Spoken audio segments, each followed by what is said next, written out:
always are bound to high risks. That's just how money earning in general is working. So there's many risks involved, like a smart contract of, for example, a yield farm can be hacked, which has happened in the past, and there could be all your money going down the drain. Also, there is staking where the coin can go to zero, which is a possibility. So there's a lot of risk involved. Is there any way that we could actually avoid these things like hacking and all of that? I mean, So when you okay, sorry, go ahead. um, actually, when you start being in DeFi and putting your money down on a decentralized exchange, there's no actual way to be protected once your money is in a pool. Um, these risks are highly unlikely, and that's one thing I have to point out. But the possibility is there, and it's not like you lose half your money. If something like this happens, you'll lose all of it. So you cannot really protect yourself from it, except for maybe when there's phishing attacks, fake websites, or something like that. Probably not having all your money stored in one wallet is a good thing. I have my money stored in many different wallets. But else than that, you can't really protect yourself from it from a hack on the smart contract or from the asset going to zero. Risk management is highly recommended in that business. Um, is there anything that you might want to recommend in terms of how we know who to trust in terms of these things? So my personal strategy in DeFi is sticking to the big exchanges which are already established. For example, PancakeSwap or Uniswap, SushiSwap. Also, they have not had a history of hacking attacks. It was mostly the tinier ones, so the tiny exchanges which are not as established. So yeah, I'd recommend sticking to the big exchanges to minimize the risk. Okay, you mentioned as well yield farming. What is that? So yield farming is in general word for earning money on different ways. Yield farming mostly is providing liquidity to a pool. So exchanges have a more liquid pool on like not as established cryptos. That's why you get high rates of interest on offering your liquidity to the pool. Um, the thing is, in yield farming, there's a lot of risk involved because you're offering liquidity to small coins, and that's why they have like really high interest rates. I'm talking about like 150% or 200% top APY. So yeah, yield farming is risky and it's about spending liquidity to a pool and gaining something in return for it, which is mostly the native cryptocurrency of the exchange. For on PancakeSwap, for example, when you put BNB into the liquidity pool, you will get cake in return. Okay, so now that we know more about what this is all about, where do we start? Like, what are the available decentralized exchanges out there right now? So as I don't want to shill any big exchanges, any small exchanges, I'd recommend sticking to the more established exchanges like PancakeSwap, as I've already been talking about. SushiSwap is also good. Uniswap is great. And on CoinMarketCap, you can check there's many different exchanges listed. My personal recommendation is that you stick to the more established ones. Got it. And yeah, yeah, go ahead. Were you gonna say something? Sorry, go ahead. Yeah, and from there on, there's many different things on the exchanges. I'm mostly active on PancakeSwap, so I can tell you something about PancakeSwap. You have like yield farming, you have staking on there, you have prediction markets, you also have basic swaps on smaller tokens, which is also really good. And yeah, so that's the one I'm using the most. Got it. Is there anything else that you would want to share with everyone about these topics before we move on to the next? Yeah, so what I would recommend to everyone is get proper risk management when doing these things. There's high profits involved. Also, you have to control your emotions because greediness is a big problem in the whole crypto market in general. But in DeFi, it's getting a lot bigger because there's so much return on which your brain tells you is like a safe bet. Like BNB to cake yield farming is 40% interest rate, which is really high. But you just have to take into recognition that there's also risk involved, even if you think it's really safe. So proper risk management is something I would really recommend to everyone. And yeah, that's my point of view on DeFi.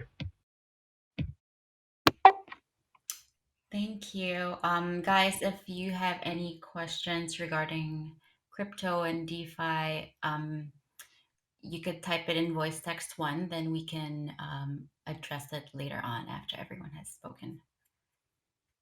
Okay, is Mel here already? I'm here, but I don't know if you can hear me because No, we can hear you. trash network. Yeah, we can hear you.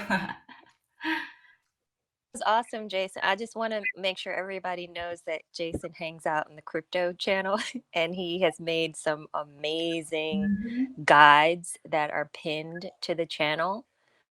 So, and any mods who are listening or who are looking, any of these people who are not OGs already and who are on this flyer, make them OGs because they're amazing.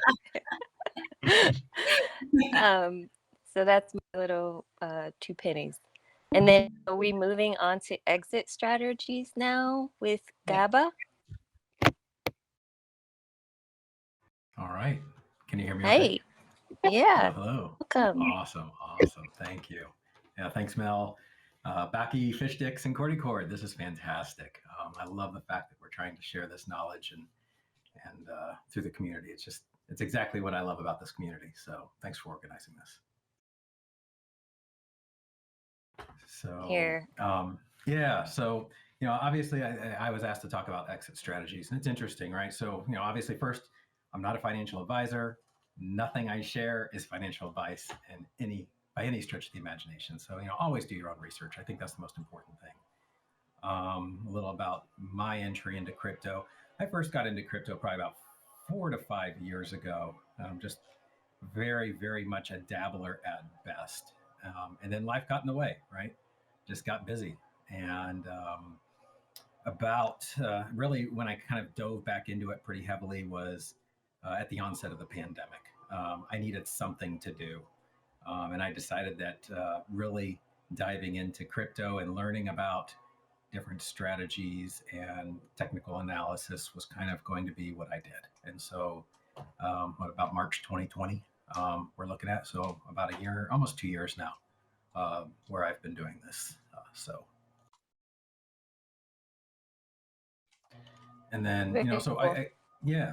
So as we kind of start talking about exit strategies, I guess some of the more important things to keep in mind. First of all, I am definitely not going to say that one is better than the other because there is not one that's better than the other. Right. I think that's really important, and I'm definitely going to mention that as we go on, right? And so, really, the goal here is to kind of just get a high level overview of what are maybe some different exit strategies that exist. So, not saying one is better than the other, but saying, hey, this might be what works for some person, but it may not work for somebody else because there is no one way. And that kind of highlights the fact that a proper exit strategy really it's highly personal. It's very dependent on what your end goals are. So what one person may identify as a proper exit strategy may not work for somebody else, but it's the right strategy for them. And so that's really That's a important. great thing to point out. Yes, thank you for saying that. So, how would you say that one would begin to evolve, if you will, a personal exit strategy? Yeah, that's a really good question. Obviously, the issue here is we're dealing with a 24/7 market, right? The crypto market never stops. And so, really, before we begin, there's really kind of a few important things to keep in mind that kind of may help you determine what's best for you, right? So, I would say the first is know your goals, right?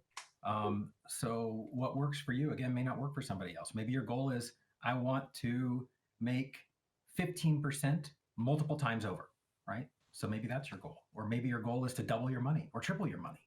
That may be your goal. Or maybe your goal is just to hold long term. So knowing your goals can help formulate and identify what might be a proper exit strategy for you. Another is building a strategy does take time, right? You're not going to get it right the first time, and it's going to evolve as your as your goals change. So it's something that does evolve. So what works now may be a completely different exit strategy 5 years from now because that has changed over time. And I guess It's a true. final Yeah. Go ahead. Sorry. No, it's fine. I was just going to say, and the final thing is always keep in mind that your strategy may fail. You may have the perfect plan, but it won't execute properly, right? And why not? Well, the market pivots, right? It can change. So you kind of have to be ready to adjust your strategy as needed, and really just practice and learn and adjust and kind of perfect what works for you. And I think that's really important. To acknowledge for any newbies getting into crypto, like, and NFTs, everybody has had a lot of fails, right? It's kind of a part of it, but hopefully in hearing from some of these people on the platform, you're able to better solidify strategy or personal strategy for yourself so that you don't have to have the same pitfalls, and Exactly. And I something love the about fact that you building were strategy. exactly, and I love the fact that you Go use the ahead. word personal because it is personal. And like I said, I can't overemphasize how important it is that what works for one person may not work for another, and there is no wrong and there is no right way to do this. Said building a strategy takes time, which I 100% agree with. So, what factors might determine the best possible exit strategy for someone? Oh, that's a good question.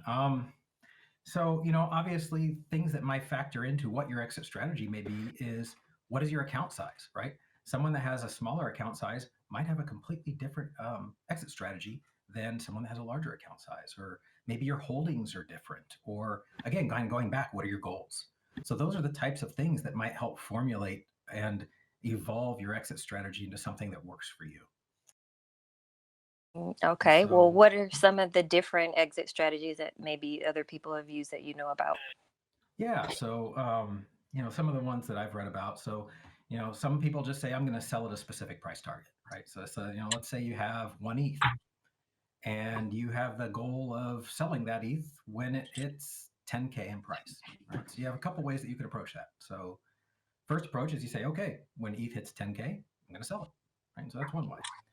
Or another option, you may say, well, I'm going to kind of break up the sell at specific price targets, right? And so you may say that I'm going to sell 2/10 of an ETH or a fifth of it at 6K and another at 8K and another at 10K and another 12K and another 14K, right? So you kind of have these set points in your mind of prices when you might sell that full one ETH off.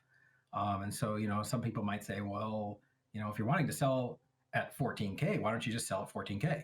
If you're going to sell a fifth of it at 14K, why not just sell all of it at 14K? And I guess my response to that is there's no guarantee it will ever reach 14K. And so you're kind of profit taking along the way. And so that may be one specific exit strategy that someone may employ.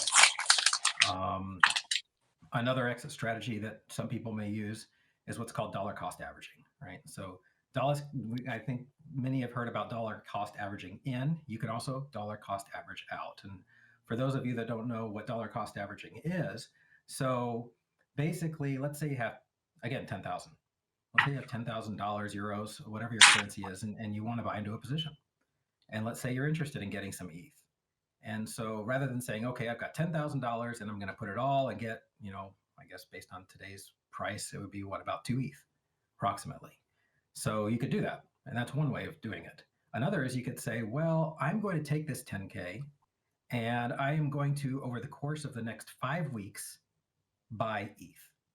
And so on every Monday, I'm going to buy 0.2 ETH over the course of the next 5 weeks.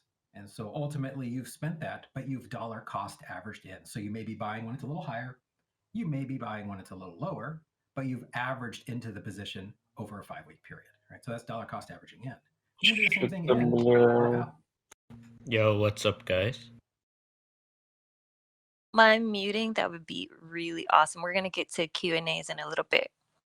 Oh, wait, what's happening? We're having a workshop here. Oh, so should I mute? Yes, Just mute. please. Okay, thank you. My love. All right. And then, so Right. just as you can dollar cost average in, you can dollar cost average out, right? So let's say you want to exit a position and you're like, okay, I know I want to be out of a position by the end of January 2022. So, Excuse me. Tovarish, can you hear us? Don't worry, I'm Excuse me. here. In the I'm back. gonna mute them. I'm here. Don't worry, I'll mute them. Christian. Oh, Yeah. thank you, Hi. Christian. hey, thank you. Christian. Sure, go ahead. Keep on. Don't worry, I'm not here. I'm here, but not here. Thank you. So let's say you want to dollar cost average out, right? It's kind of the same thing. You want to exit a position, and let's say you've identified that, okay, I want to be completely out of this position by January 2022. Okay, so that's about 10 weeks from now. And so you say, okay, I'm going to set up sell orders every week on a certain, maybe it's every Monday. I'm going to exit 10% of my original position. So over the course of the next 10 weeks, I've completely exited and I've dollar cost averaged out. So it's interesting. It's clearly a disciplined approach. And an important aspect of dollar cost averaging is that you adhere to it. The key here, and Jason kind of touched on this as well earlier, is you don't get greedy. You can't get greedy. You may see it's heading up and you want to hold it a bit longer and defer on that exit. But if you factor in emotion or greed into the equation, then you're possibly setting up for a net loss. And the whole purpose of dollar cost averaging is you may exit at higher highs and lower lows, but ultimately you're going to average your way out of that ultimate goal exit position date. And so that's a strategy that some people use and it works for them.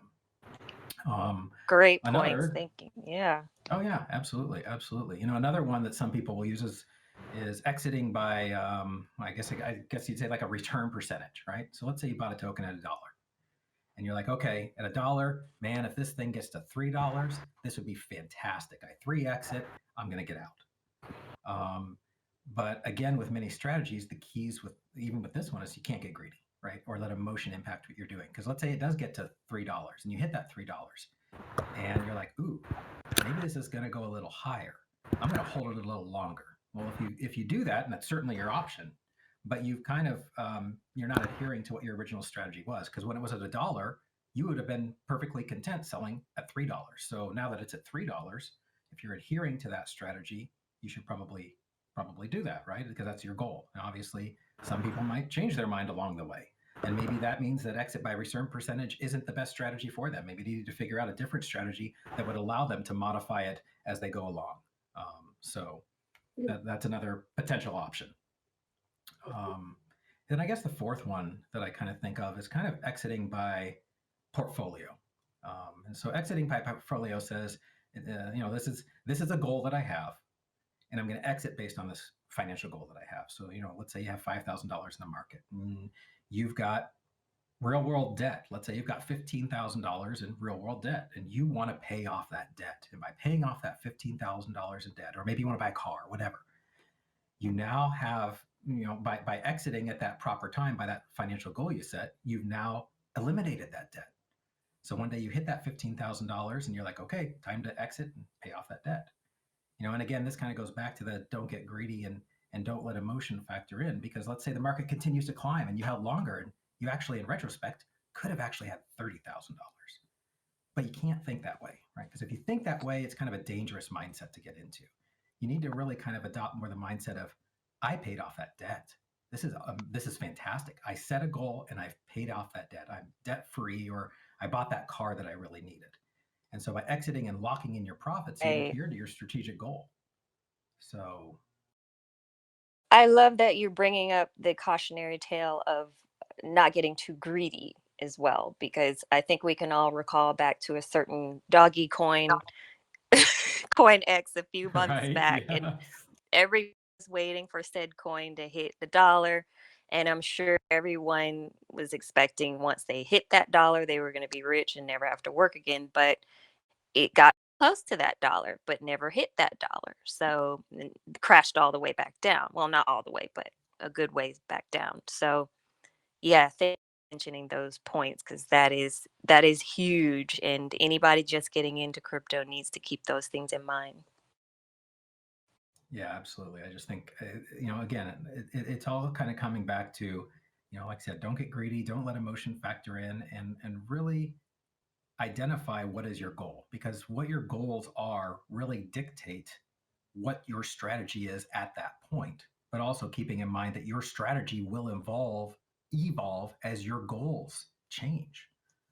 So what strategy you have in November of 2021 may be completely different than what your strategy is in November of 2022. Tips that you have? Yeah, I guess some final tips might be, to try multiple exit strategies and find what works for you. Your exit strategies will evolve, kind of like I said, over time, depending on what factors are relevant for you at that time in your life.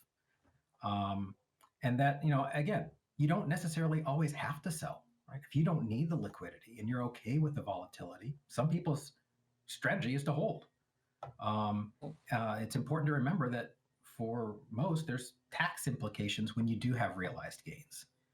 And the other interesting thing, let's say you're bullish on the entire crypto market in general, and maybe you do need $2,000 in cash or whatever to pay off some debt, but you also have a few Ethereum to your name. So there are places out there that will actually give you a loan against your crypto holdings. And some at even like 0% interest from what I've heard. So you could lock up that 2 ETH, get a loan for the 2,000, choose a repayment schedule. And in the meantime, you haven't taken any realized gains on the sale of your crypto. And the loan you've gotten now is considered debt, so you don't have to pay taxes on that. And so now you have this 2 ETH that is yours once you pay back that 2,000 over time. So there's lots of different options potentially out there. And I guess the third thing is, just practice taking profits if that's the strategy that works for you. It's a volatile market. We all know that. And sometimes the right move may be to take profits and pay taxes on those realized gains. And, the concern is if someone hasn't practiced taking profits, and then when you do need to do so, it kind of might be like a fish out of water and not quite know exactly what to do or be comfortable with it. And I guess the other issue is, let's say the market does tank because you held too long, and now you end up holding at a loss or panic selling. Neither of which is really ideal. So Very, very true. These are super helpful strategies. My mom will be listening to the recording of this because she's been wanting to know about exit strategies. Thank you. Thank you so much. Finally, is there a role for TA, or explain what TA is really quickly? And is there a role in determining an exit strategy? That's an interesting question. So TA, technical analysis, right? So I think a lot of us have seen some people that will have their charts and they've got all these different lines all over the place and trying to predict what might be happening and what might not be happening. So is there a role? I think sure, there's a role. I think the more signals you have that might help guide you into what might be a proper entrance or exit from the market, the more you have, the better. So yeah, I think there's a role, but again, the key um, is not putting all your eggs in one basket on one signal. For instance, it's just because the RSI is at a certain location, you shouldn't necessarily say, okay, this is it and it's happening, right? The more confirmation you have to what you're thinking might be happening, the better. So there's a role, and some people utilize that to kind of try and optimize their entry and exit. But again, it's a volatile market. There's no predictability per se. There's no guarantee. So it's always doing your due diligence, doing your own research, and figuring out what works for you. Don't use indicators. Don't use indicators. Yeah, if you're using RSI, you're most likely guaranteed to lose money. I'm sorry to say it, but it's like the name in itself says it. Relative Strength Index. Yeah, It's again, relative. So like, yeah, go ahead. Yeah, you probably know. No, yeah, absolutely. And that's the key: is don't put all your eggs in a basket and don't hang your hat on it, because there's so many other ways to approach this. So absolutely. Oh my goodness. You guys are just blowing our minds over here. Thank you so much for dropping all this knowledge. CordyCord, are you gonna help with the next topic, which is taxes and MG? We're gonna move into that. Is the mic working? Yeah. I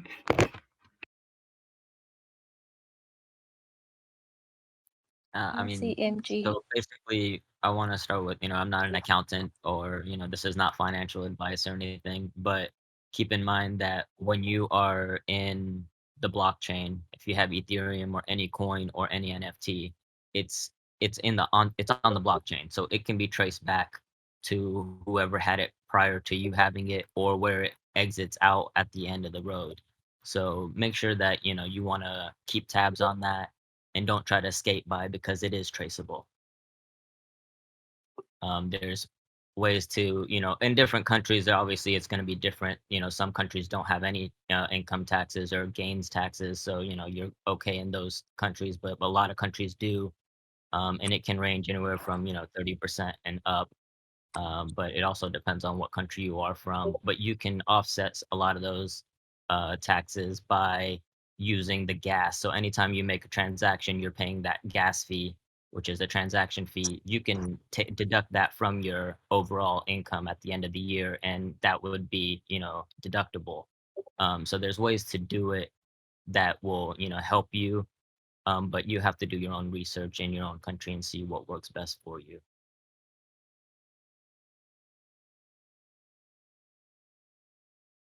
Yeah, and thank you for pointing out it's so different, the laws in different countries, right? So there's so many different things to consider. And can you tell us a little bit about your experience? Is it a big headache or what? What are we thinking? Well, I mean, there's a lot of apps and programs that you can just plug in your wallet address into, and it will scan through all the transactions that you've gone through, and it will, pretty much put it into a spreadsheet for you, and you can just take that to your tax person and hand it to them, and they would know what to do with it from there. So I mean, years ago it was a lot more tedious. But now, because of the IRS getting involved and all that, and at least in the US, there's plenty of programs out there that you can just, literally just plug in your wallet address and it'll spit out everything. Some of them are paid, some of them are free. It really just depends on how many transactions you've made in that year, or however many transactions you made in that wallet since you filed your taxes last. So it could charge you for some of that stuff, because there's a lot of information to go through. If you use Coinbase, there's like a tool I think that does your form for your tax form or something like that. I'm pretty sure. Yeah, it exports it to a CSV file in Excel. Yeah, and then another thing is not to avoid taxes, but if you just need the money, like Gaba was saying, you can take out a loan, and your loan is not taxable. So if I wanted to put some Bitcoin into one of these programs and take out a 30% loan on that, I would just have to pay that 30% plus the interest that they would charge me, plus whatever fee they're gonna add to that, and that money that I would get, if it's either crypto or cash, that goes straight to my bank account. I don't have to pay any taxes on that legally, because it's a loan that I'm taking out on, instead of cashing out my Bitcoin. But then the thing is, once I cash my Bitcoin, or I pay that loan back plus fees, the Bitcoin that I put in, whatever the value is, say it went up 100,000 since I put it in and paid my loan back, I still get that full amount back. It's not deducted from the amount that I put in at that time. So I put 2 in, I'll get 2 out, as long as I pay all the fees. So I mean, that's a way to use some cash if you did make a lot of gains, but not have to pay the taxes on it if you don't want to at the moment. But obviously, at the end, when you do cash out, you're going to have to pay taxes. Okay. Yeah, good information. You may have said this. I don't know. My phone cut out for a second. But how are NFTs taxed? They would be taxed the same way as any other gains that you would have in crypto. So I mean, if you bought a NFT for 0.1 and it goes up to 0.2, then you're paying 0.1 in taxes once you sell. But you can subtract the gas fee that it took for you to buy it, the gas fee it took for you to post it on OpenSea, and then the gas fee that it took if you accepted an offer or whatever. So all those transactional fees you can deduct from that gain. Know your stuff around this. This just blows my mind. It's too heavy. I'm just overwhelmed. Okay, so tell us how does one legally avoid large amounts of tax? There's no Avoidance? legal way to avoid taxes. I mean, like I said, it's all on the blockchain. I wouldn't recommend anybody trying to skate by the taxes. It's they can trace back the coin that you have in your wallet. They can trace back to when it got mined originally from the miner. So all those transactions have a wallet address connected to it. So no matter what you do at the end, when it comes out into your bank account, they'll know. So I mean, I believe it's only gonna Monero. get more regulated. It's crypto's just starting, and soon the government's gonna step in a little bit and be like, yeah, we're gonna crack down more on these profits. Like, it's crazy to me that people out there that they can make this money. Like, I don't know if you guys heard about the dude put 5,000 in Sheev and turned it to $5 billion. No one knows who he is. It's decentralized. Good point. I can give. Like that's a I mean, kind of a legal workaround. until he Yeah. cashes out. Yeah. He I did can- cash out. Come out It somewhere. doesn't so- have to be from the US. It could be whatever country he's I in. can give an example. Like one of my mate told me this was last year or the year before, I think. He said the way some people avoid the taxes is to transferring, say, Bitcoin to another person, $5,000 worth, and then tell that person to, I don't know, give him some cash. So Yeah, that works. But yeah, how you Not can have that's large. how it we're was not done. we're not But now yeah. Yeah, we're not trying to nowadays, promote. definitely not. Sorry to cut you off, but yeah, Yeah. this is the workshop. We're not here to True. promote any type Oh of no, tax no, no! I evasion was whatsoever. saying I was saying as an example, but obviously, Yeah. I'm just giving an example that was told to me. But I would say is do not do that. Like because Yeah. Because definitely do at not the end of the avoid day, tax. when crypto is more mainstream and it's more acceptable worldwide, there will be how do you say, more prosecution with crypto. And like he said, how he stated it, everything's on the blockchain. It's literally a paper trail. It can be Yeah, tracked all the way back to the miner. Audited. So 100%. so it's best, just to follow regulation with your state or country and you reside in, because at the end of the day, it might be 5 or 10 years from now, but it could lead back to you. Most Yeah. definitely will. You don't want to So end up getting audited Yeah. exactly, for Put that knock crypto. at the door, yeah. exactly. 100%.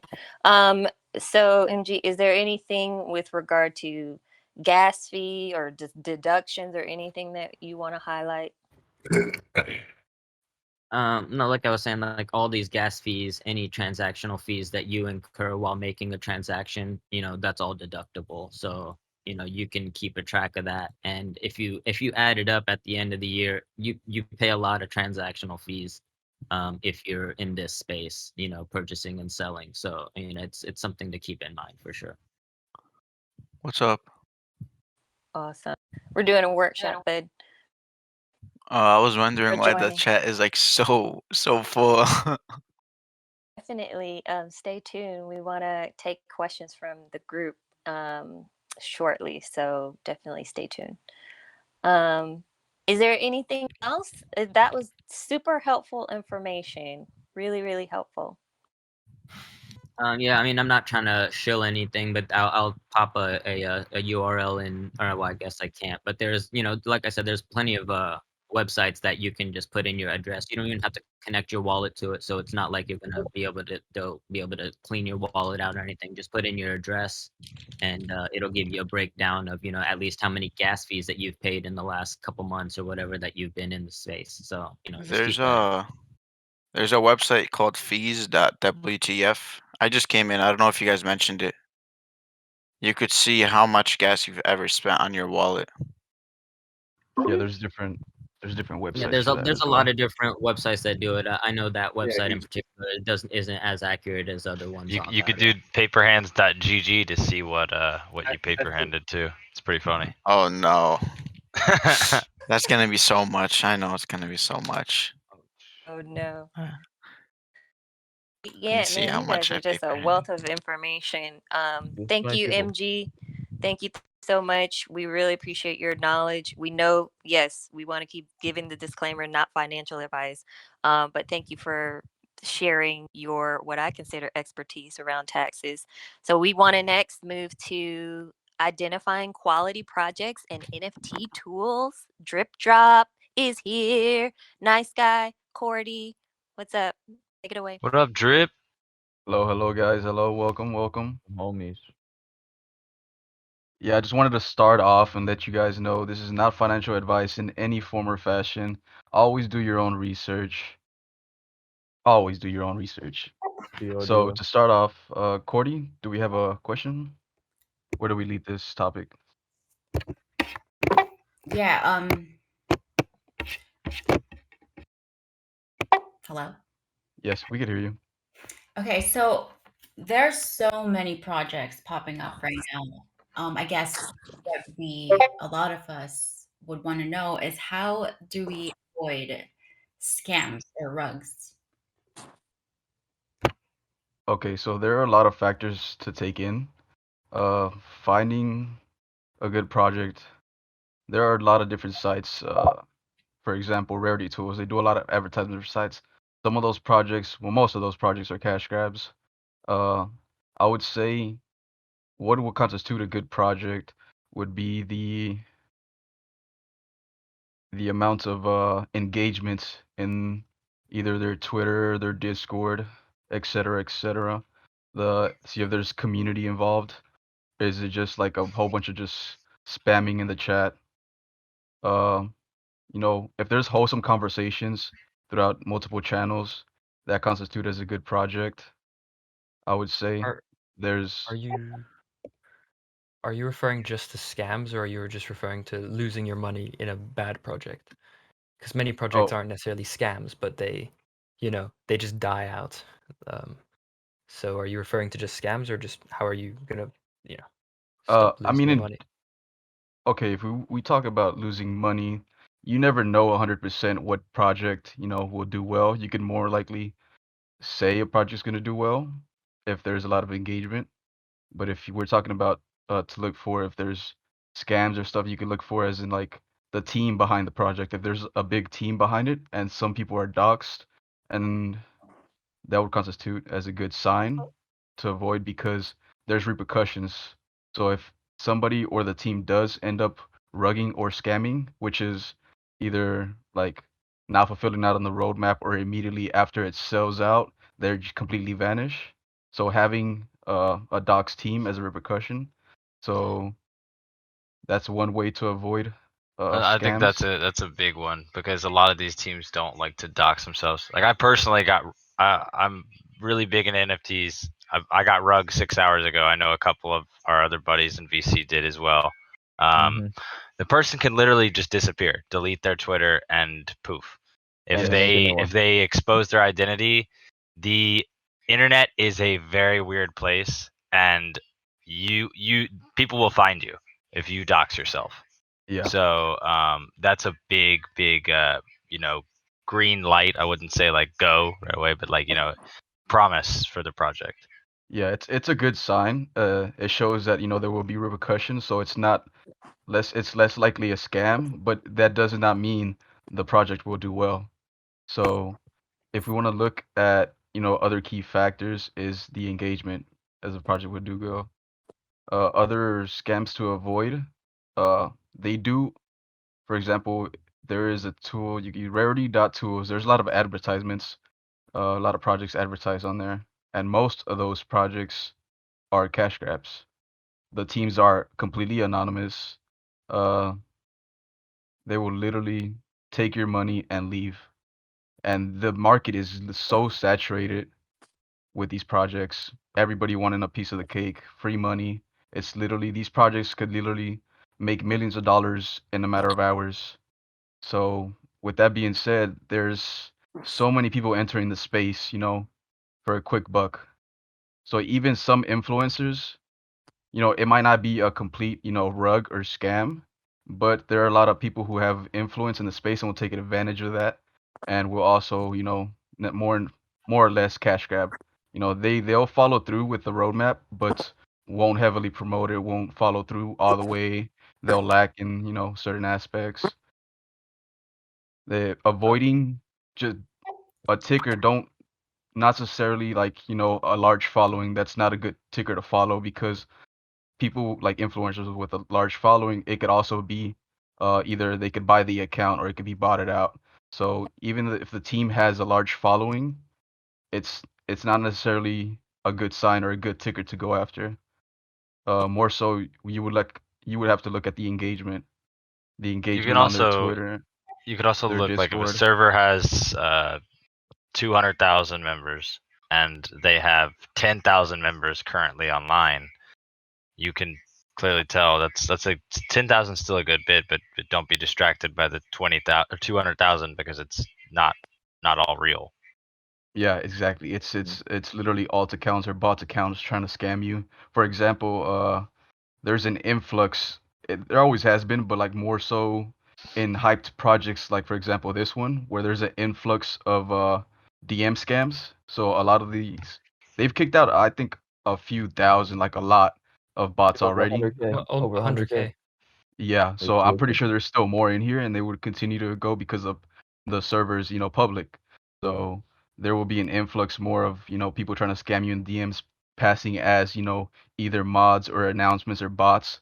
So Yeah, not I'm sure necessarily when you it's see, been mentioned 100 times, but always, whenever you join a yeah, server, always. right-click your server, go to privacy settings, and turn off DMs because no project ever, I'm telling you, will DM you and say, "Hey, we are minting. Click this link. They're gonna send you HAPEBEAST.gov, not gov, but some random ending and be like, yeah, we're minting, and then they're just gonna take your money. Who So was always asking turn off about DMs. scams? Who was asking how do you avoid getting scammed? Oh, we're having a workshop here, This Lucas, is a so we were going workshop, through some Luca. Oh, points. okay. I see. Thank Yes, you. Yeah. the next question.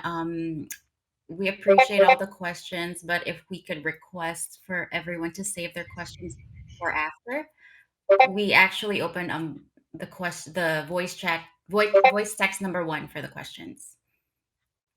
Thank you. I'm asking the question there, but if I don't know if you read it. Oh yeah, Yeah, no, the Q&A is after all the talking points are done. Okay, got it. Thank you. Thank you. Okay, so Okay. going back, yeah, there's definitely a lot of things to consider. If you would summarize though, based on your experience, what are probably the top 3 golden rules when entering a Discord server or entering a community? I would say one is the engagement. Is it authentic? Do you see, like I mentioned before, do you see just like a bunch of spamming and, just wag me and let, GIFs going through the Discord? Or do you see actual authentic conversations throughout the Discord in different channels? For example, this one, uh, this is a large community and it's all authentic. If you look at other Discords, there's just a whole bunch of spam. You can't read the chat because everybody's just spamming. So a good sign would be, authentic conversation. Another golden rule also looking at, for example, like I said, if there's a docs team, That does not guarantee that the project will be successful, but it does, guarantee that, there will be repercussion, so you could avoid scams and stuff like that because it will lead back to them. And also another golden to look at is the ratio versus, how many people are on the Discord versus how many are online. Not necessarily look at the amount of people in the Discord, but look at the people who are active in online in general. That's true. I know me personally, I've joined so many servers and all I see is LFG to the moon. And I'm like, okay, I'm out. Yeah, exactly. Yeah. Okay. So you And also mentioned oh, that, right? I have one more thing to add. It's not always guaranteed, but most of the projects that are like invite 15 people or get to level 15, they normally don't do as well as a project where they are hand picking the people that are involved in the community that are more likely to want to stay there and hold the NFT and build from that. Whereas you said you join a group and it's to the moon, we're gonna make it, like everyone's just spamming to level up to get the whitelist to then move on to the next project. Exactly. Yep, I agree. Yep. Drip, you mentioned that you also use some tools to find new projects. Would you want to share them? Maybe do like a quick intro on your favorite ones. I don't have a favorite per se. There are some tools that I use, like for example, the Rarity tools is a good platform to look for new projects, but at the same time, anybody could advertise on there, so that doesn't necessarily mean, that it's a good project. You just pay a couple bucks and you're listed on there. And it seems trustable because it's a trustable website, right? But no, they're just, just accepting, advertisement. But it is one I have scouted some good projects from there. Rarity.tools. You could also check rankings from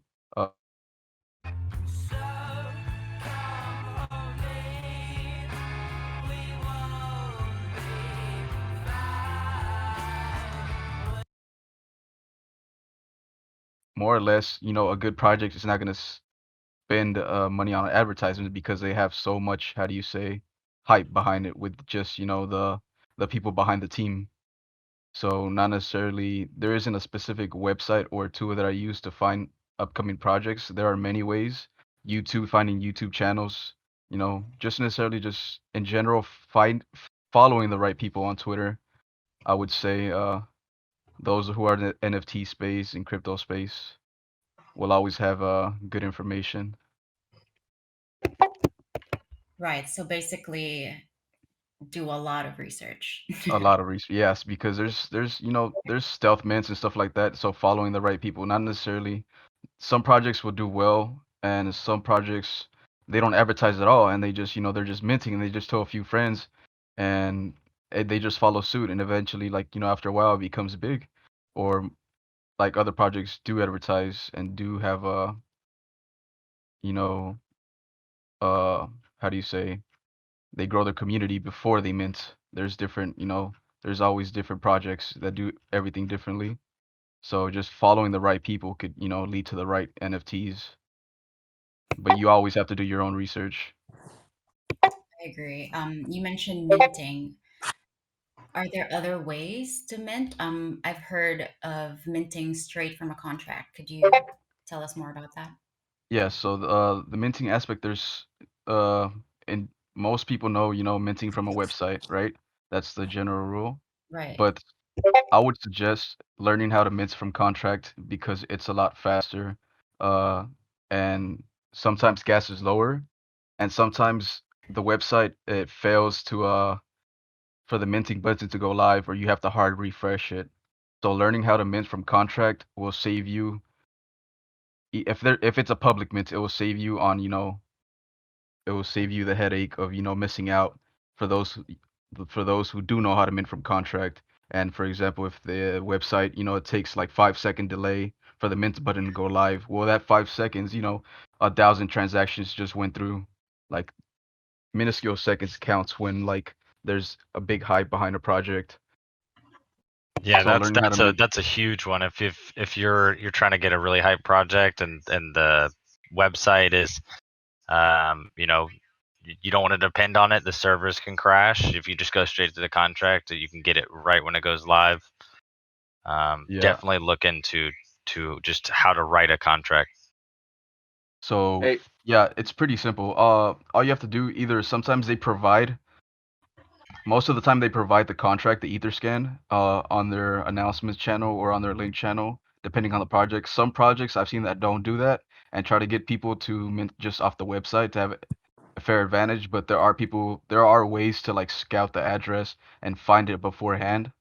You know, those who know their way around Etherscan and the blockchain, you know, those have an advantage. So minting from contract is a big advantage. So on Etherscan, all you have to do, I don't know if you could pop, who's sharing screen? If you could share an Etherscan address real quick, so I could go through how to mint from contract as an example. Wait, should I turn off the screen? No, don't turn it off. Just go to OpenSea and click on any Here, I NFT could and do then go it. through the I'll Etherscan. show it. No, he's already, everybody's viewing his, so he could just. Okay, go ahead. wait. How does it work? I'll do it. I know how to. Who's hot micing? Okay. Homeboy.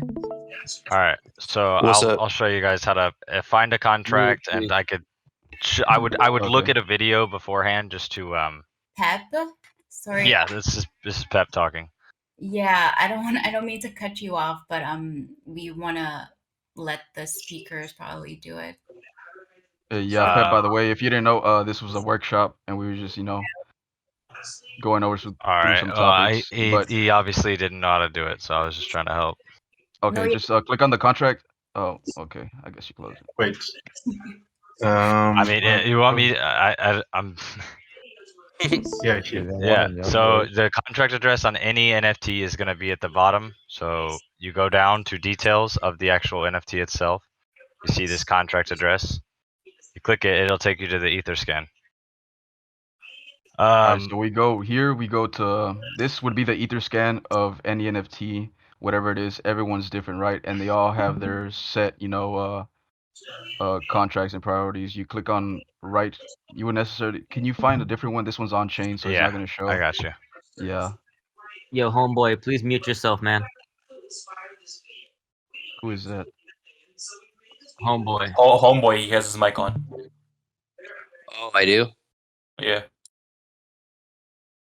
Okay, yeah. So this is where you would go to mint from a contract after you input their Etherscan in the link. So they have two parts, read and write. You go to write, you connect your MetaMask, and then you connect to Web3. And then you go down.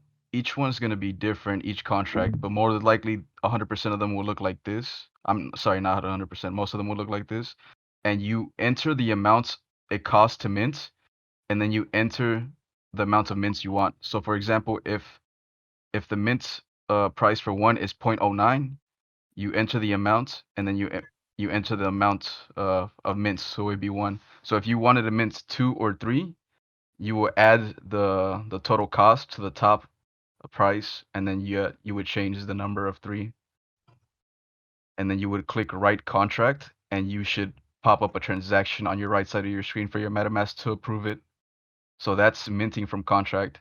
If it shows it's like a large amount of gas, like thousands, sometimes the contract is not live yet. You could just keep refreshing until it goes live.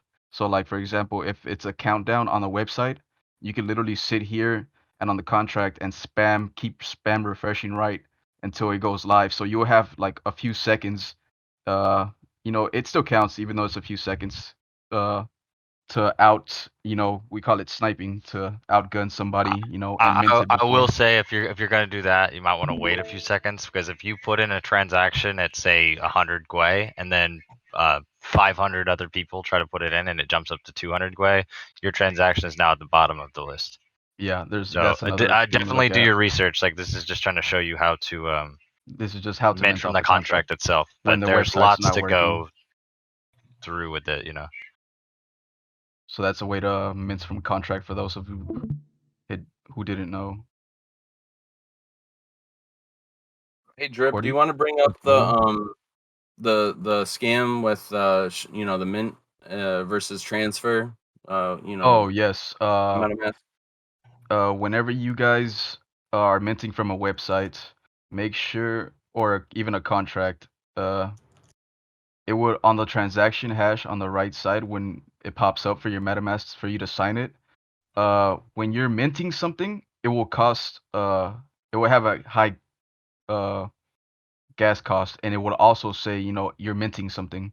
So one sign that it's a scam, or it would say the gas would be low, and it would say a transaction. So you're not minting anything from a contract. The scam would be, you're just sending the amount of funds from your wallet to his wallet. So that's another key factor to look at when you're minting something. If the gas is too low, it's too good to be true, and you're just sending, like, for example, all the scams in the DMs and stuff like that. If you actually people who have been scammed, if you've noticed, you click on the link and then you click to mint. It's not a mint, it's a transaction, and the gas is low because you're sending your money from your wallet to another wallet. So when you're minting something, there's gonna have a high gas cost, and it will tell you it's minting something. So that's one key factor to look at too before you click that mint button. Make sure everything looks legit. Um, you should probably also mention the OpenSea airdrops.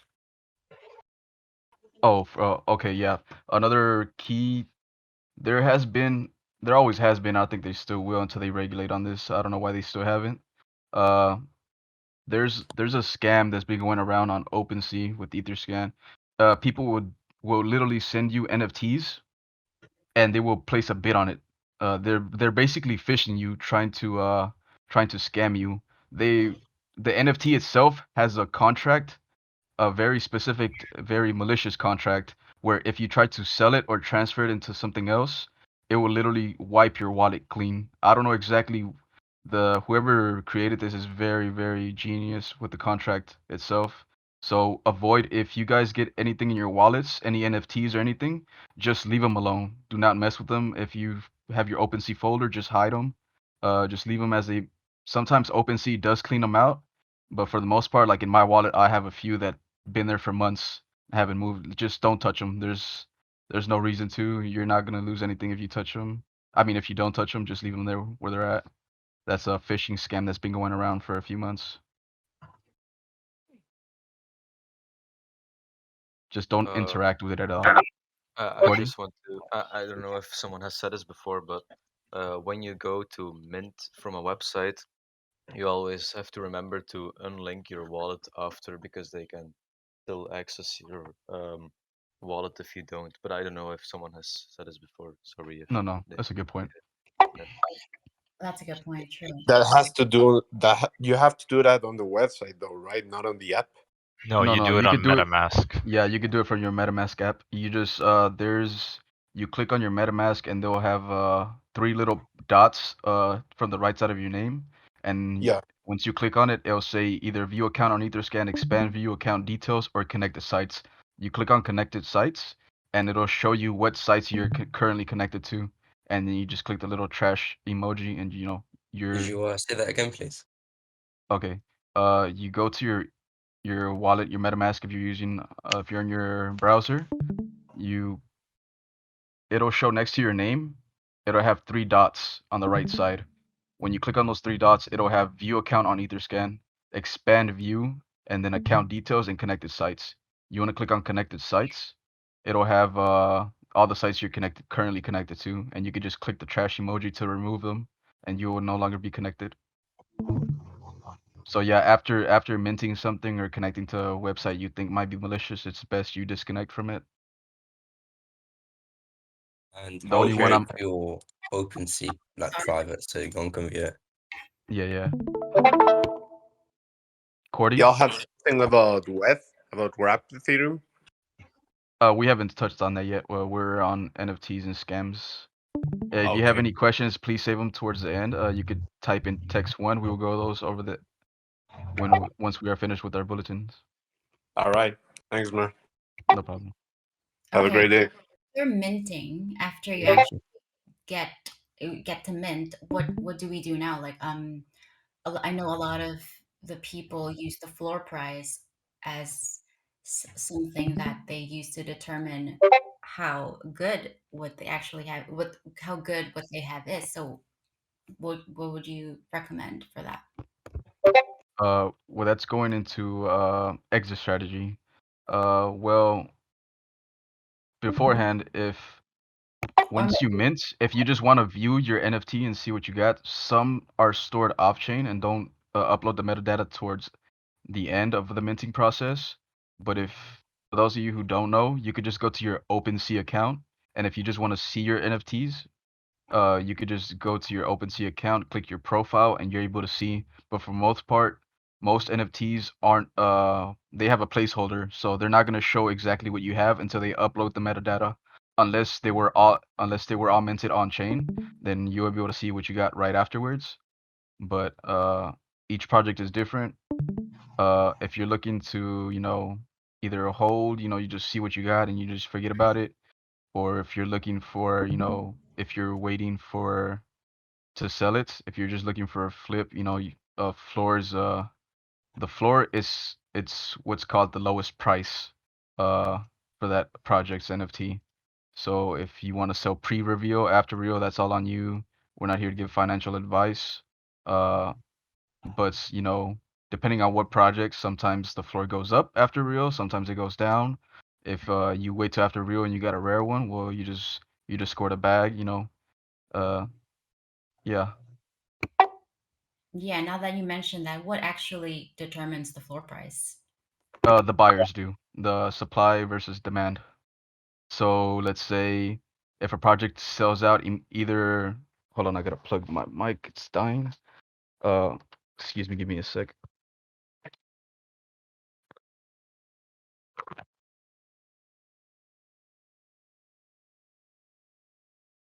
So yeah, like I was saying, supply versus demand.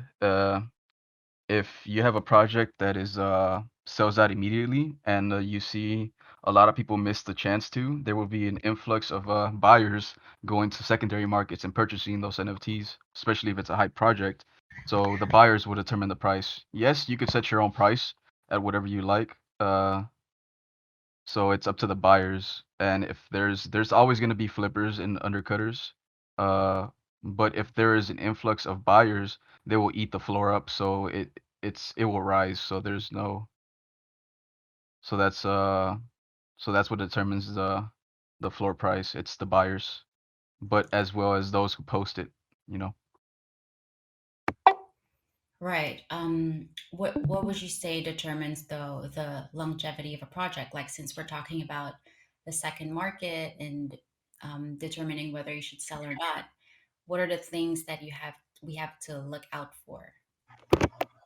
Every project is different, and depending on the utility of the project you've bought into, some strive solely just based on community.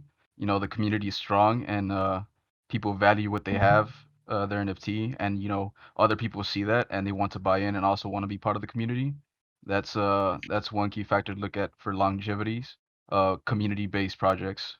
Another key factor is utility. For example, if NFT has a token attached to it.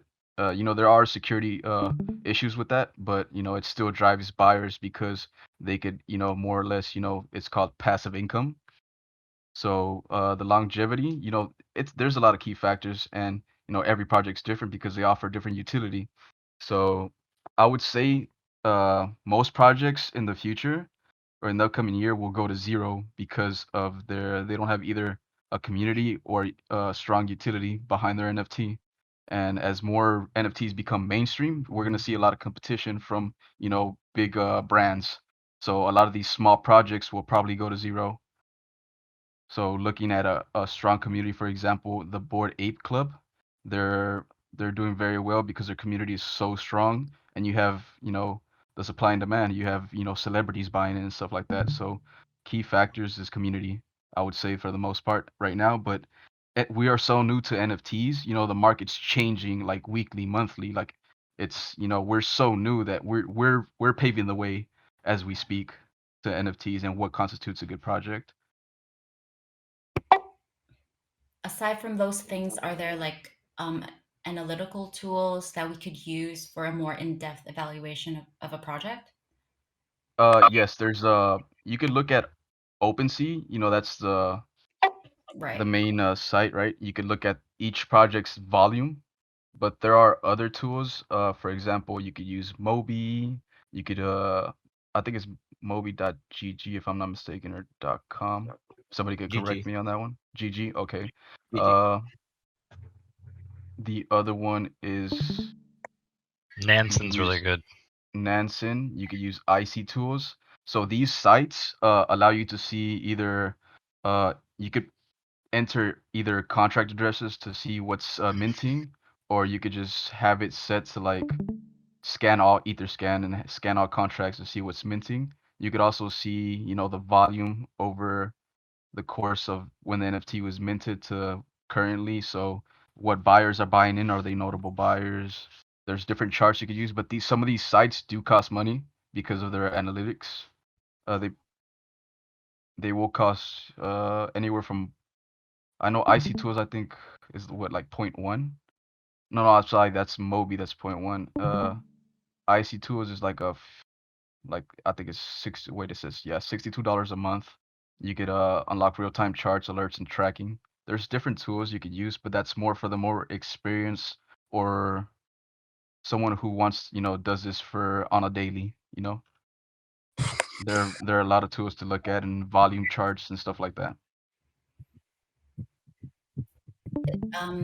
How about in your experience? I know you've been joining a lot of projects, or maybe probably minting a lot of projects. Maybe there's some things you could share with us in terms of just share your wisdom basically on these projects and minting. On minting, yes. I guess you're asking for my strategy and what I do, right? So Really this yeah, like I said, like I've pointed out, I look for a lot of engagement in communities, a lot of in projects that I'm looking at. Most projects, I have the liquidity to invest in long term. So some of them, if it's a good community, I invest in a long term. Uh, if I don't see that there's community in set projects, I tend to just, flip for a profit. So what determines me flipping from, holding long term is community and the utility behind an NFT.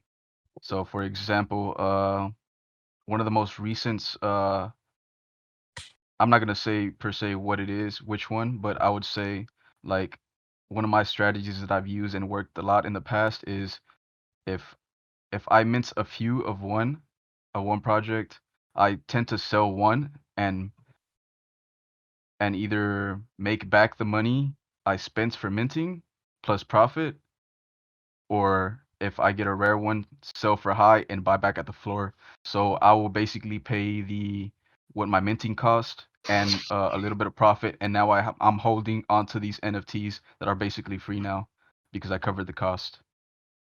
I tend to do a lot of, sometimes I just do regular flips where I just immediately sell post pre-reveal. Sorry about that, pre-reveal. But that's because, I don't think the project will do good long term. So I'm just there for profit. Because at the end of the day, we're all here for profit. We're here because this makes us money. right, and I guess it really takes experience to sort of get a feel of what is good or not. I mean, there are these golden rules that we could all follow, but really it's also experience in creating your own strategy. Yeah, following a lot of projects, even though you don't mint, and just watching them and see what they do throughout the course of time, it's a good way to learn. So just for example, if you're in a Discord and don't decide to mint a project or don't have the funds to, just stick around, watch their mint process, see how it goes, watch the secondary markets, see what utility they have the project, see how the team holds, and see if there's community behind that. And that's a big learning experience for, when you do have the funds, or when you do decide to finally step into the game. That's That's actually a good tip, good advice. Yeah, especially on OpenSea. If I'm on OpenSea a lot, and I tend to see a lot of new projects, or a lot, even going back over old projects and just watching the volume throughout the time. It's a good key point to learn. And then going through these joining their discords and seeing how the community engages and their announcements and see what the roadmap was and how far they executed and how well they executed. It's a good learning strategy as well. Yeah, that is a good point, because I think most people tend to focus on the projects that they're involved with, and we forget to to research the actual projects that we have not minted or haven't been a part of. Yes. So thank you. That was a lot of information, and I'm pretty sure a lot of people have questions. But before that, is there anything else that you would like to share? Unless I forgot anything or any key points, I think that's just a general rule of thumb. Just be aware of scams, be aware of, potential cash grabs. Even though the team might be doxxed, it could still be a cash grab. By cash grab, I mean like they just, they don't fully carry out their roadmap on time and they're just lacking and stuff like that. They just use their influence status just to nab a few bucks. Uh, they might not be scams, but they're still, they poorly conduct their project. So just avoiding scams in general, rugs, stuff like that. Be very wary. There, just because, like I said, a team is doxxed doesn't mean it will do well. It is a key factor to look for a good project as well, though. Uh, uh, Minting, learning how to mint from contract is very, very good. I think everybody should know to learn how to mint from contract. It'll save you a headache, it'll save you on time. Uh, and just finding your own strategy, what works best with you, because not everybody's working with the same liquidity and not everybody's working with the same end goal, in mind, Right.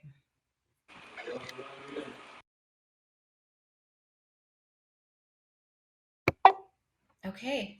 Up. Thank you, DrippDrop. No Up problem.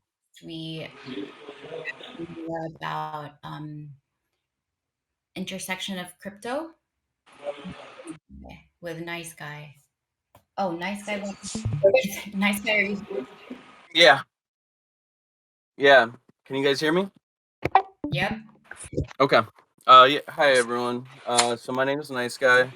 I got into crypto back in 2017 with crypto mining. I thought it was a really cool idea of being part of the blockchain and kind of running all the transactions through your gaming computers and video cards. I cooled down during the last crash and then got back into it December, January last year. I got into the NFT space around June, July. I was trying to get my sister actually into NFT because she's a really good artist. But yeah, no, I love the community aspect of NFTs, and I love that it ties in with blockchains, Ethereum, and other ones. Um, but yeah, so I was asked to speak about kind of the metaverse and what the future entails and to break it down. So Facebook recently, rebranded as Meta last week or the week before, and what that did is that put a lot of eyes onto the Metasphere and what it actually is. There were certain coins like Sandbox and Decentraland that put a lot of focus on because that's probably the OGs of metaverse. But what metaverse is it's almost digital real Nice guy, estate. 1 second. Sorry to cut you off. Tristano, can you, or Tristan P, can you mute yourself, please? It's really hard to hear. Yeah, I got some of that.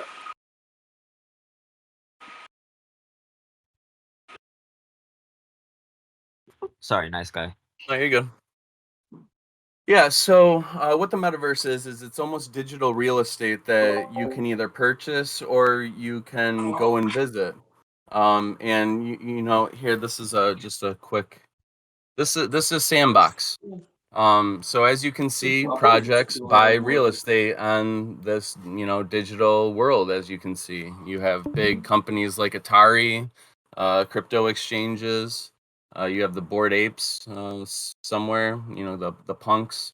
So what you can do is these are going to be hangout spots, and I think that's why Facebook wanted to rebrand and get ahead of this whole metaverse thing, is because Facebook's used by millions and millions of people, and a lot of people create Facebook groups based on what interests them or hobbies.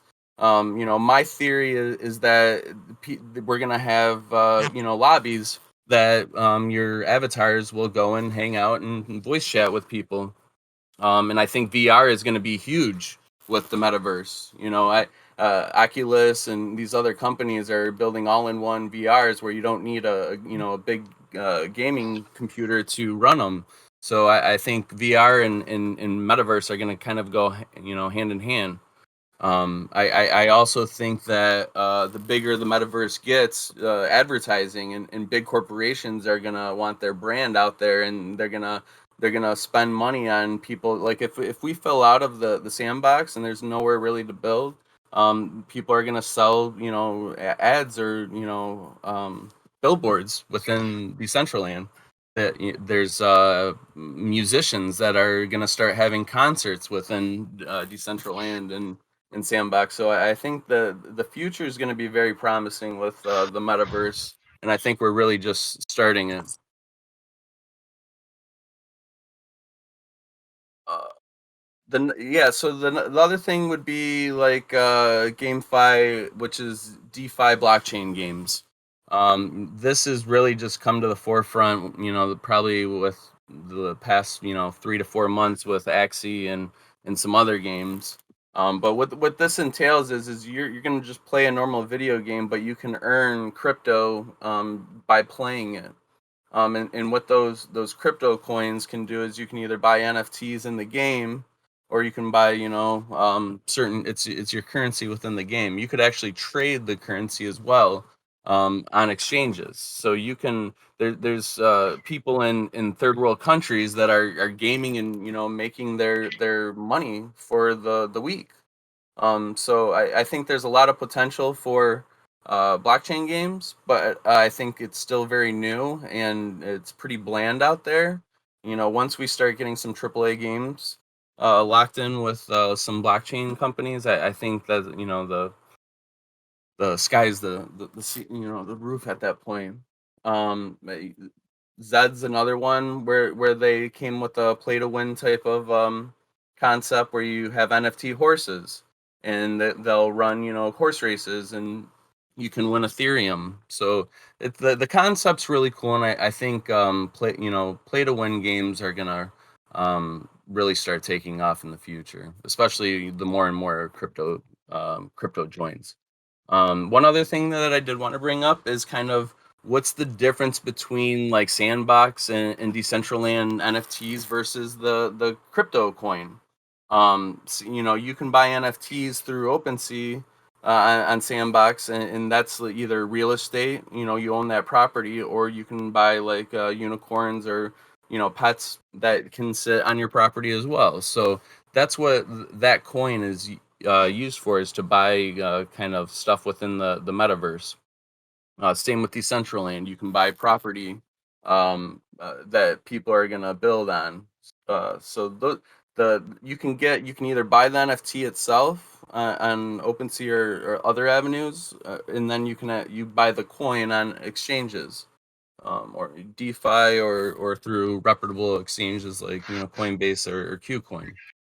So I think metaverse is going to be a big part of our future. I think in the next, I'd say, 5 years.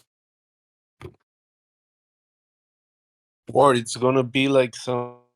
Thank you.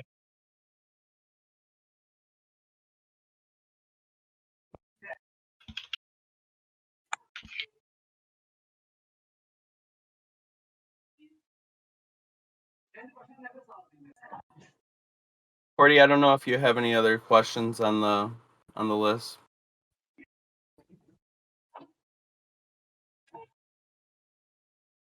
Loser. You might have.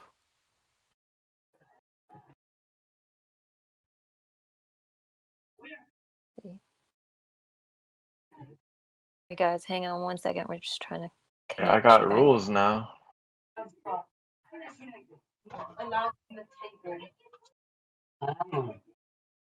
I think it's just hella laggy. All So the is there channels are gonna open up.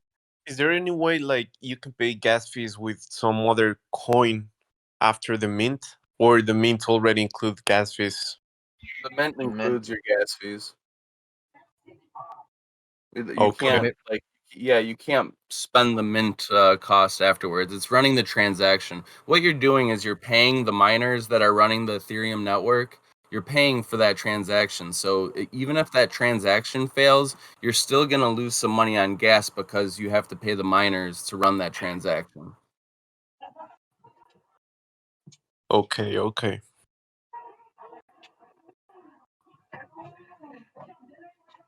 I mean, And I is feel there like any other ways to mint for lower gas fees? Because I know, like, I'm barely new at this thing, so what I've understand is that depending on the amount of people on the network, gas fees prices rises, and so is there any way to mint for lower gas prices? Yes, yeah. when So projects, if projects whitelist, do 100% whitelist, for example, this project, if they Yeah. do a time frame, you could go at any time and mint the project. So you could go at a time where everybody's asleep and there's not that many people on that said network, Oh and my mint god. there at the lowest point where there's less No, thank people, you. No, I'm okay. or Thank you. or if there's or if it's public, a public mint, that'll be extremely hard because there'd be so many people influx at the same time. Minting from contract is one way to avoid lower gas fees, but not lowest. Like it'd be minuscule change, Yeah. but you know, projects at whitelist, will tend to pay the But lowest gas. it still depends on the project, right? Uh, It also it depends on how the contract was written. If it was a poorly written contract, you were gonna have failed transactions. You're gonna have high gas fees. So the more the contract, the more the developer put into the contract, the lower the gas fees will be. Okay. And Hey, how does HapeBeast sorry to gonna run the interrupt. thing? I'm sorry, what was We your don't know question? anything about HapeBeast, but I just want to remind everybody that if you're not actually a speaker, please wait till the end. We will have a Q&A, but we just want to keep things organized and keep things on topic. But we do appreciate the questions. We just want to run through this real quick. Okay, sorry, I'll wait. Nice guy, you're streaming. yeah, I just realized that. Is Cordy back? Because if she's not, I feel like we can probably just start the Q&A now. Yeah, I'm back. Sorry. Okay. Yeah, we could. Very good. We could start the Q&A. So I'm just reading some questions from voice text 1. Hold on. Yeah, if you have any questions, put them in voice text 1. So we have a question about. Hello. We have Yeah, a we question. can hear you, Cordy. What would you recommend is the best way to start with DeFi? Just take a bit of money and try everything, staking, yielding, etc., to get a feel for it, or would you recommend to just start with one? So that was a question for me probably. Starting in DeFi, I'd probably start with like the more established coins. As I mentioned earlier, there is a BNB to cake yield farming pool. That's something you could start with, or I started with the basic cake staking pool.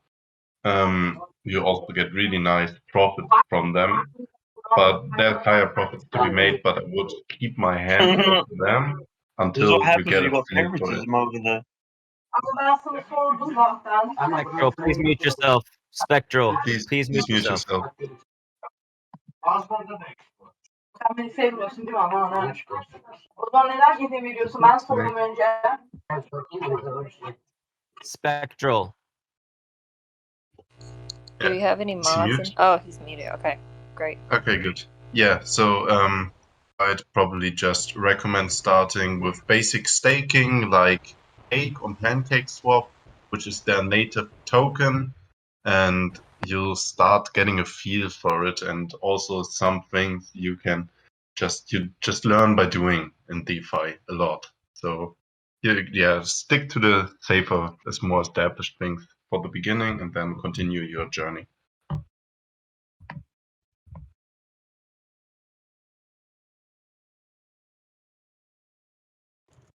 We have another one from, I think this is for Jason too. Regarding yielding, for instance, how long are the periods approximately where you are lending your coins? So there is not really so there's many different things. It's complicated as everything. So you have like a bigger time frame to lend your coins, and you get more reward for it the longer the time frame is. For example, in Binance yield farming, there's also basic staking, and it all in the same category, which is yield farming. You get more higher APY, which is average profit per year. You get a higher APY for staking for 6 months than staking for only 7 days. So there is different periods for everything, for basic farming, for staking, and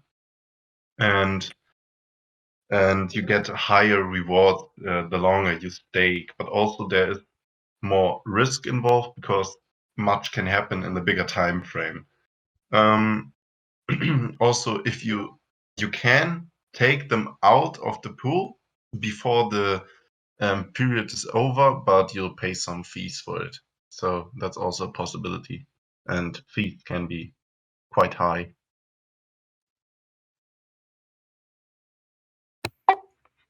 And the last question is, how much of a pain are taxes in DeFi? So I know Else Knight is German, so I'll just answer it. So I've been talking to my lawyer about it, and in Germany, you have to hold it for like 10 years or something. So you just have to pay your basic income tax onto the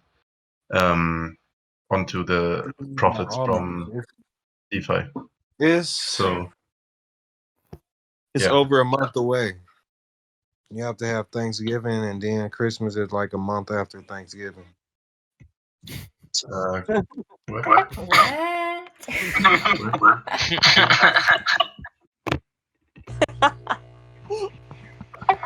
All right. Yeah, that's it.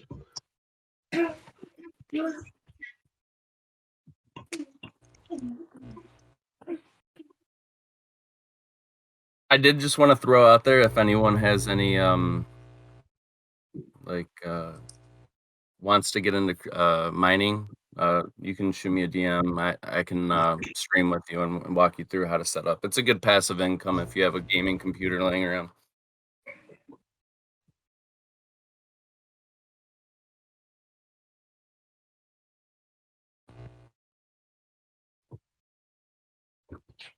Are there any other questions? We have one from Mimers. Sorry, Mimers. Are we subject to capital gains when purchasing NFTs or only when selling? Like, say, if you were up on the ETH you bought the NFT with. Anyone can just jump in. It's Ladybug. Yes, absolutely. If you bought your ETH at $4,000, and at the time you mint your NFT, ETH is now 500. Yes, you do owe capital gains on that difference, but then you get to write off your gas fees. So, but yes, you owe capital gains for sure.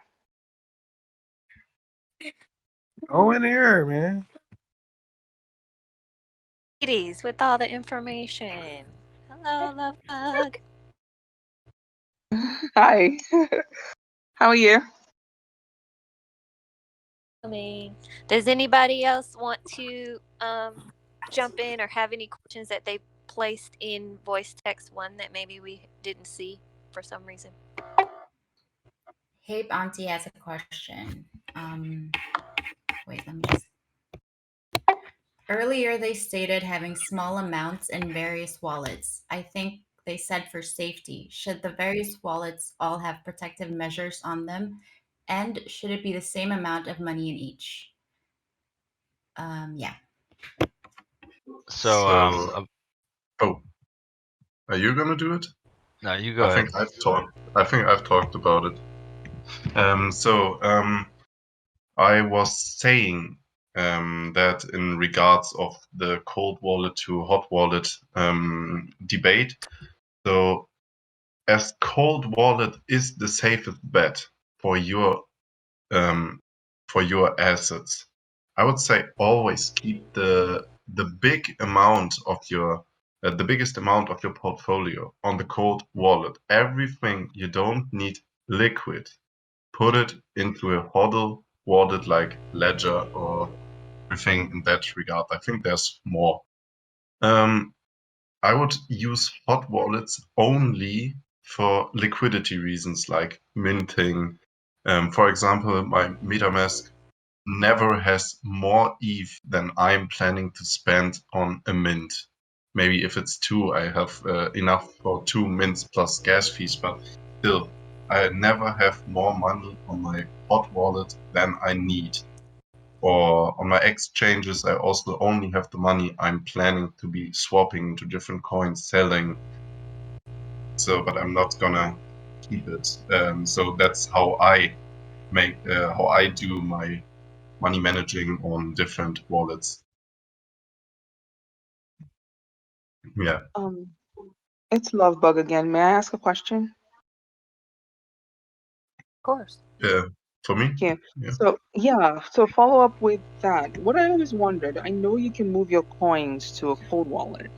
And this week actually, next week is Black Friday, and I intend to pick up a Trezor actually.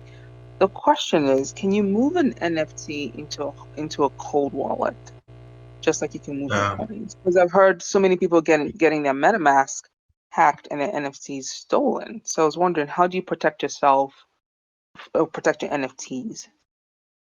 So, as I mentioned when I was talking about me personally, I'm not really into NFTs, but I know some people who have put NFTs on their ledger. I'm not sure about a Trezor. I can, yeah. I can jump in if you guys want on that. And if you look right here, it says connect hardware wallet on your MetaMask.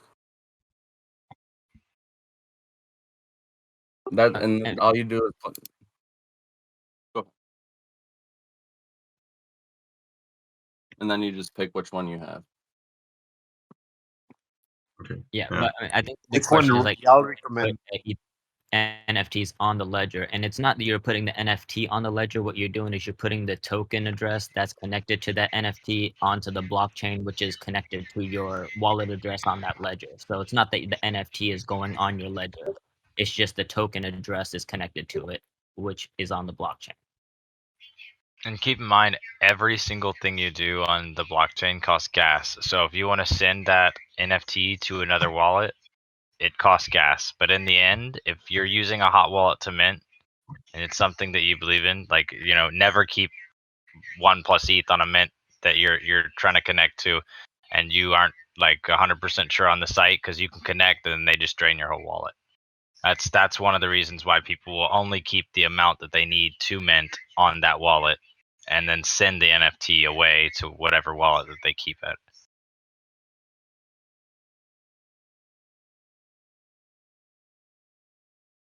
So I can have my I don't know, like my fundings account on MetaMask, and I need to get another account on MetaMask so I can mint with just the specific amount that I need. That's your recommendation. I would say if you have NFTs or just liquid that is like a substantial amount, then yes. But if you're playing with, I mean, it's nice to take precautions though, because it would really suck. You want to get into NFTs, you put in 0.3 ETH, and then all of a sudden you click the wrong link. I've seen so many people in HapeBeast come down to voice chat and be like, "Oh man, I just accidentally bought it from this fake link, and it's sad. So just be careful. Okay. Thanks. I think those are all the questions, unless I missed some. I'd like to ask one. Sure. I didn't put it in chat, but it's French boy. I'd like to know because someone talked about like strategies on how to, buy or when you're minting a couple NFTs, like you would sell one and keep the others. But I think people listening to this might also not have ever like minted any NFTs. So I'd like to know like what would you recommend someone that has never bought any NFTs to do with their first mint? It depends what you are working with in liquidity. Are you looking to just solely here for profit? Are you collecting? There's different ways to go about it. Everybody's financial situation is different, so I cannot say, from one aspect to the other. So let's say that like you'd like to start like collecting NFTs and getting to the whole NFT world. Oh, You don't well, have to then I would. mint to collect an NFT. Yeah, you don't You have to can mint buy it on the exactly. secondary. So you There's can go to already OpenSea or any other website. So there's already reputable communities that most people want to join. So buying those NFTs in particular, give you somewhat like access to certain perks. There's different NFTs you collect. There's a lot of NFTs with utility that are gonna have future gamify, metaverse compatibility. You could just collect just for profile pics. There's some that collectors buy that are worth over 100,000. That were the first, for example, CryptoPunks, some of the first NFTs out there. You could always buy into NFT. You don't have to mint an NFT. Yeah, You right. could always buy into reputable projects. Okay, thank you. No problem. Is Nice Guy here? Yeah. Yeah. Anyone here in Alpha, go get in the voice chat. We're having a little talk, a little meeting. So anyone in there? I think Noah as well. I don't know if he's here. Yeah, we'll be there shortly. Anyone really, just get in. Cool. Yeah, appreciate it for the call. Thank you. Thank you. I just have another question. Who was that? This is Elfmid. I just have another question to the hot wallet, cold wallet discussion earlier. Because Jason, you were saying that we should leave like the majority of our cryptos on the cold wallet, right? But what if we connect the cold wallet now to the MetaMask wallet? Isn't that kind of like a less secure then in the end? I think I'm not I'll 100% talk on sure. that one. So when you're connecting your ledger MJ, go to to or it. Trezor, if you connect that to your MetaMask, your private key is not being transferred to MetaMask. It's using a bridge to use the private key, which holds your passcode, obviously, for all your crypto on the ledger itself. So you're giving it a bridge. You're giving it permission to use it just to read it. And then if you want to actually send or receive out of that ledger through MetaMask, you would have to have the ledger to confirm that transaction on the device itself, not on your MetaMask. So it's only giving you a bridge to look into your ledger, but it's not having access to the private key. And the private key is what you want to keep safe. That's what keeps it cold storage. Is it's not on the website or on it connected to the internet. Okay, perfect. So even when my MetaMask wallet gets like hacked some way, the cold wallet will still be safe. Yes, because they would need to make the Anyway. transaction confirmed on the ledger itself or the Trezor or whatever you have for your cold storage. So it'll pop up on that screen that to accept or to accept this transaction, and so then you would click the button on the ledger itself, not on MetaMask. They Okay. would So physically need your hardware wallet to get your NFT. Yeah. Okay. Okay. So if I have a ledger, you would always recommend to connected to the MetaMask, or doesn't it even matter? No, I You mean, just unless create you're a new actually going to one? transition in and out of it, you don't need it to be connected to your MetaMask. Okay. Okay, thanks. Yeah, and if you lose that ledger, or if something happens to your hardware wallet, as long as you have the passphrase, which is your 12, 18, or 24 words, or the private key, which is like a long string of characters, that'll still have access to your wallet. So, I mean, if your ledger gets, burned or destroyed or whatever, that doesn't mean that the coins are destroyed. You still have your passphrase, which is those words, and that'll have access to those coins at any time. Okay, perfect. Thanks. Does anybody else in the voice chat have any questions?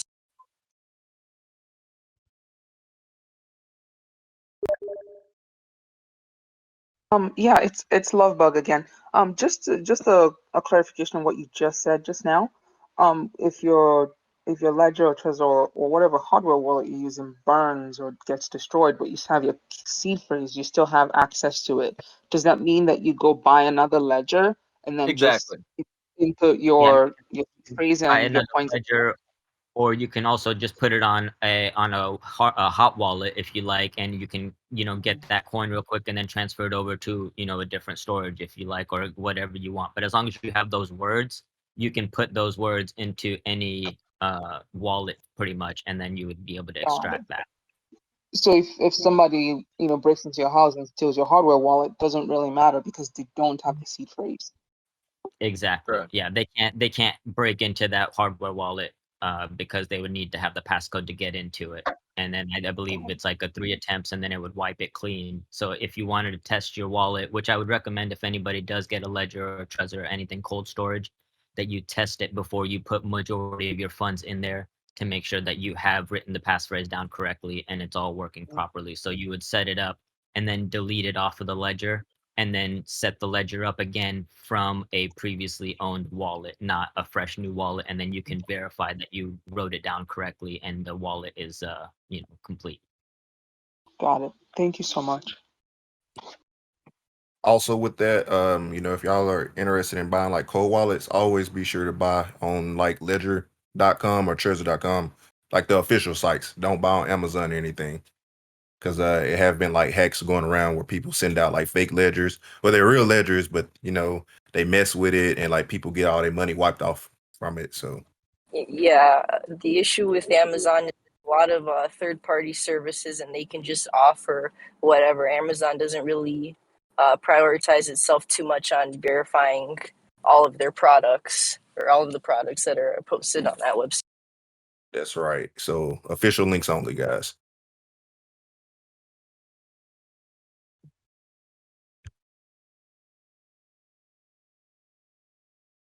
All right. Can y'all hear me? Mm-hmm. Yeah. Yeah. There we go. All right. I think we have finished our session for today. As you can see, guys, like everybody listening, there's so much stuff to talk about. So we're going to do another session for the other side of the world. Super duper big shout out and thanks to the organizers of this event, the women, Fish Sticks, CordyCord, me, MelFire. We worked hard to try to wrangle these amazing men, human beings, to come and speak to everybody today. And as you can see, there's just so much more deep that we could have gone. Could have gone way deeper onto this stuff. So we're definitely going to do something like this again. To our speakers today for crypto, we had Jason Hape. So amazing. Thank you so much. Yeah, thank you for having me. Regarding yeah, thank you so much. For exit strategies, we had Gaba. It's amazing. Please definitely check him out in the health channel. And Jason's always hanging out in the crypto channel. For taxes, MG, oh my God, thank you. Mind-blowing stuff. Then for identifying quality projects, DrippDrop, niceguy regarding NFT tools. Thank you, DrippDrop. Thank you, niceguy. Amazing information, guys. And as you can see, we're learning more and more about the intersection of crypto, NFTs, gamify, like this whole world, the metaverse. We're We're living in the future already. So bring it on. Everybody, please continue to do your own research.